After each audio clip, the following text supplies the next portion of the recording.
Hello friends, Jai Hind. I am Sanjay sir and I welcome you all on my channel SSB English Group. Friends, today in this session I am going to teach you one word substitution.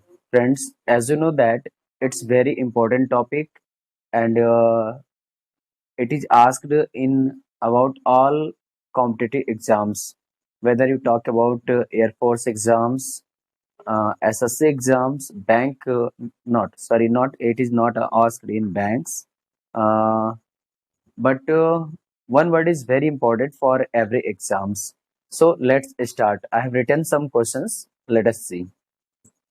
Friends, first is दोस्तों पहला है the study of the past objects that are found in the ground. It means कि ground में यानी जमीन में पाए जाने वाले किसी भी पुरानी चीजों का स्टडी क्या कहलाता है।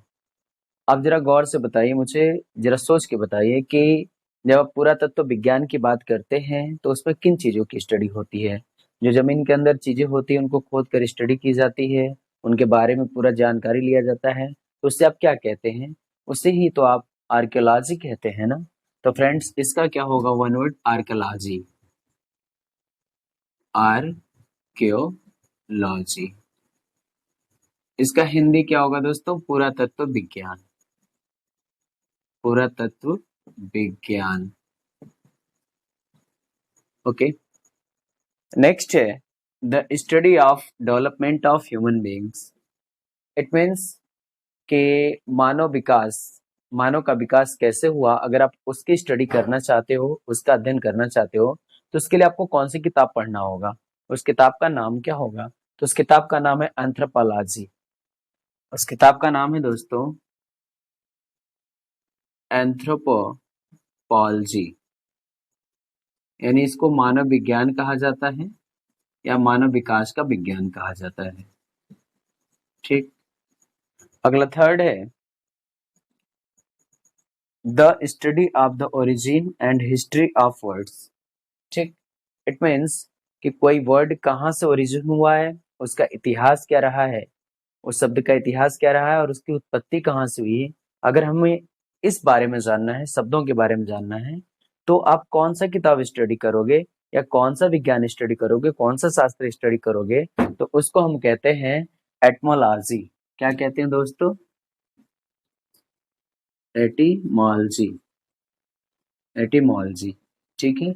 इसका मतलब होता है शब्द उत्पत्ति का विज्ञान। ठीक है, तो फोर्थ नंबर है दोस्तों practice of having more than one wife. ठीक, हमारे सोसाइटी में और इवन हमने रामायण में भी सुना है कि राजा दशरथ की 3 रानियां थी, यानी उनके पास एक से अधिक पत्नी थी। ठीक, तो जब किसी व्यक्ति के पास एक से अधिक पत्नी होती है तो इस प्रथा को क्या कहते हैं? तो इस प्रथा को हम लोग पॉलीजाइनी कहते हैं। क्या कहते हैं? पॉलीजाइनी।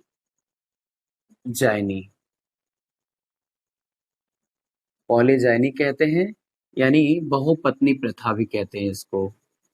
बहुपत्नी प्रथा। बहुपत्नी प्रथा का मतलब हुआ एक से अधिक पत्नी रखने की प्रथा।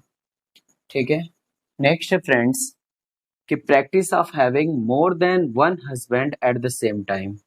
ठीक, जब किसी महिला को के पास एक से अधिक पति एक ही समय में होते हैं तो उसको हम लोग क्या कहते हैं? तो जैसा कि आपने पढ़ा होगा महाभारत में या सुना होगा महाभारत में कि द्रौपदी के 5 पति थे। ठीक है, तो उस प्रथा को क्या कहते हैं? तो इसको हम लोग पॉलीएंड्री कहते हैं। पॉलीएंड्री। ठीक, यानी बहुपति प्रथा। बहुपति प्रथा।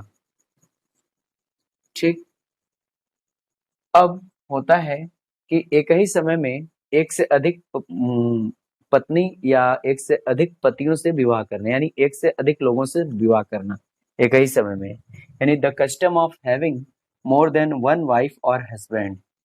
ठीक, एक आदमी से अधिक लोगों से विवाह करना, महिला का या फिर पुरुष का एक समय में एक से ज्यादा औरतों से विवाह करना, इसको हम लोग क्या कहते हैं? इसको हम लोग पॉलीगैमी कहते हैं। गैमी मीन्स आप जानते हैं, गैमी मीन्स होता है विवाह, पॉली मीन्स एक से अधिक, यानी इसको हिंदी में बहुविवाह कहा जाता है। बहुविवाह का अर्थ बहु का विवाह नहीं है, बल्कि बहुत सा विवाह, यानी बहुत से विवाह, ये होता है दोस्तों। ठीक है, नेक्स्ट बताना है आप लोगों को, the writing which is difficult और इम्पॉसिबल टू रीड।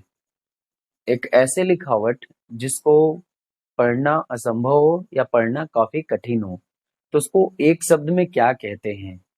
तो जब कोई भी राइटिंग, कोई भी लेख जिसको पढ़ना कठिन हो या असंभव हो, तो उसको हम लोग वन वर्ड में इलेजिबल कहते हैं।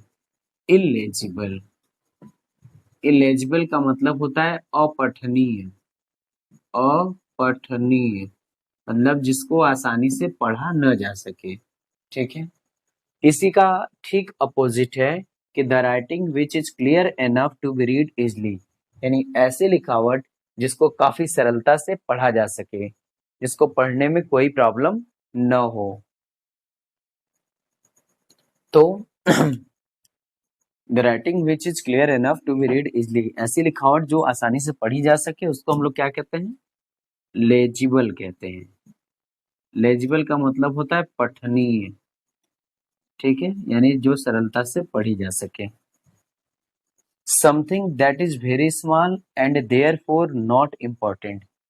ठीक, कोई भी चीज जो एक तो बहुत छोटी है, दूसरी चीज कि उसका कोई भी इम्पोर्टेंट नहीं है, उसका कोई महत्व नहीं है, ऐसी चीजों को हम लोग क्या कहते हैं? नगण्य कहते हैं, यानी जिसकी कोई गणना नहीं है, या जो, तो इंग्लिश में उसको हम लोग कहते हैं नेग्लिजिबल। नेग्लिजिबल, हिंदी में कहते हैं उसको नगण्य। नगण्य हिंदी में कहते हैं। 10 नंबर है, something that is capable of being corrected, rectified और रिफॉर्म्ड। इसका मतलब है कि कोई ऐसी चीज जिसको हम, अब जिसमें जरूरत पड़ने पर करेक्ट किया जा सके, उसको शुद्ध किया जा सके या सुधारा जा सके, तो ऐसे चीजों को वन वर्ड में क्या बोलेंगे?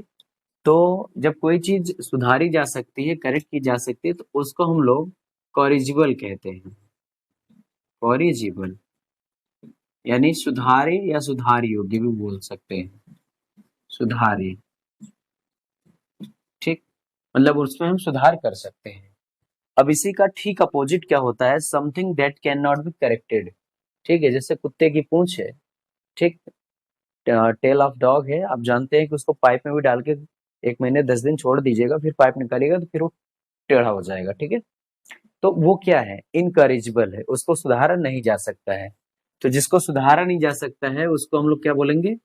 इनकरेजिबल। इनकरेजिबल यानी असुधारे। असुधारे। और एक आखिरी है जो लास्ट, जो बहुत ही सिंपल है।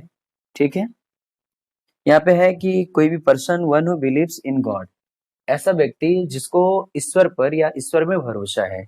ठीक है, तो आप सभी लोग जानते हैं कि जो ईश्वर पर या ईश्वर में भरोसा करता है उसको हम लोग हिंदी में आस्तिक कहते हैं। ठीक है, और आस्तिक व्यक्ति क्या कहलाता है इंग्लिश में? आस्तिक व्यक्ति को ही हम इंग्लिश में कहते हैं थीस्ट। ठीक, यानी इंग्लिश में आस्तिक। ठीक है, और आप जानते हैं इसका अपोजिट क्या होता है? आपको पता है, बहुत ही आसान होता है, एथिस्ट होता है, यानी नास्तिक होता है। क्लियर?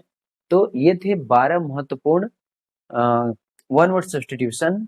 तो फ्रेंड्स, आगे मैं और आपको वीडियो में बताता रहूंगा। तो प्लीज अगर पसंद आए मेरा वीडियो और आपको इम्पोर्टेंट लगे तो प्लीज लाइक, सब्सक्राइब और शेयर करना ना भूलिएगा। मैं हूं आपका दोस्त, मैं आपके साथ हमेशा बना रहता हूं और आता ही रहूंगा इसी तरह से मजेदार क्वेश्चंस और टॉपिक्स लेकर जो इम्पोर्टेंट होते हैं सभी एग्जाम्स के लिए। तो इसी के साथ धन्यवाद आप सभी को। ठीक है, मिलते हैं नेक्स्ट वीडियो में। बाय।